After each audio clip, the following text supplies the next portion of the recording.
किसी ने बड़े कमाल की बात कही है कि इंसान सुनता है मन भर, सुनने के बाद प्रवचन देता है टन भर और खुद ग्रहण करता है कण भर। नमस्ते दोस्तों, मैं हूं आरजे कार्तिक। एक गरीब आदमी एक बार घूमता घामता एक राज्य की राजधानी में पहुंच गया। जिस दिन वो वहां पहुंचा उस दिन वहां समारोह हो रहा था, उत्सव चल रहा था। उसने पूछा लोगों से कि भैया क्या चल रहा है, तो एक ने बताया कि यहां पर हस्ती पटबंधन समारोह चल रहा है। इसने पूछा भाई क्या होता है इसमें, तो इसे बताया गया कि यहां पर क्या होगा, अभी थोड़ी देर में शाही हाथी आएगा और इस रास्ते से गुजरेगा। उसकी सूंड में एक माला होगी, उसने वो माला जिस व्यक्ति को पहना दी उसे इस राज्य का राजा अगले 5 साल के लिए बना दिया जाएगा। जहां इस व्यक्ति ने बात सुनी, गरीब आदमी ने, उसने कहा अपन भी खड़े हो जाते हैं लाइन में, क्या पता अपनी किस्मत चमक जाए और शायद आज मेरा दिन है कि मैं घूमते घामते यहां पहुंच गया हूं। ये भी खड़ा हो गया लाइन में। जैसे ही वो हाथी आया, शायद उस दिन प्रभु को यही मंजूर था, यही कृपा थी।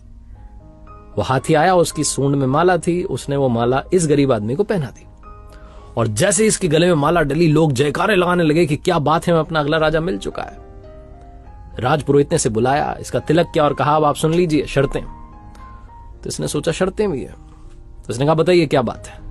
तो राजपुरोहित ने कहा कि आपको अगले 5 साल के लिए इस राज्य का राजा बनाया जा रहा है, लेकिन 5 साल के बाद आपको ये राज्य छोड़ के जाना पड़ेगा, ये राजधानी छोड़ के जानी पड़ेगी। जंगल में एक नदी है जिसमें बड़े बड़े मगरमच्छ घड़ियाल हैं, वो उनसे मुकाबला करना होगा, अपनी ताकत दिखानी होगी। अगर आपने ताकत दिखा दी तो आप वो नदी पार करके जंगल में उस तरफ एक गांव है प्यारा सा सुंदर सा, वहां जाके अपना जीवन बिता सकते हैं। कुछ लोगों ने ऐसा किया है, कुछ लोग अपना जीवन गंवा चुके हैं। अब आप बताइए कि क्या आप 5 साल के लिए राजा बनने के लिए तैयार हैं? गरीब आदमी, इसके पास खोने के लिए कुछ नहीं, गंवाने के लिए कुछ नहीं। इसने अपने जीवन को सोचा, लाइफ को सोचा। इसने कहा सही है, 5 साल तो राजा रहेंगे, फिर कुछ डिसाइड कर लेंगे, कुछ ना कुछ तो होगा। 5 साल के लिए राजा बनने के लिए तैयार हो गया और इसने 5 साल अपने जीवन के जो सबसे बेहतरीन साल थे उसमें बहुत अच्छे से काम किया, सबका ख्याल रखा, सबका ध्यान रखा, सबका फेवरेट बन गया। और 5 साल कब खत्म हो गए पता नहीं चला।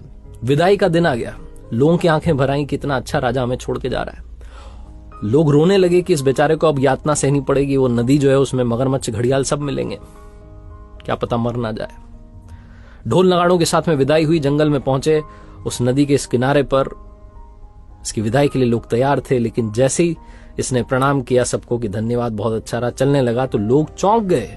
ये खुशी खुशी नदी पार कर रहा था क्योंकि इसने उन 5 सालों में उस नदी पर लकड़ी का पुल तैयार करवा दिया था। लोग वापस प्रसन्न हो गए कि चलो सुरक्षित रहेंगे राजा साहब, अब वहां रहेंगे लेकिन अच्छे से रहेंगे।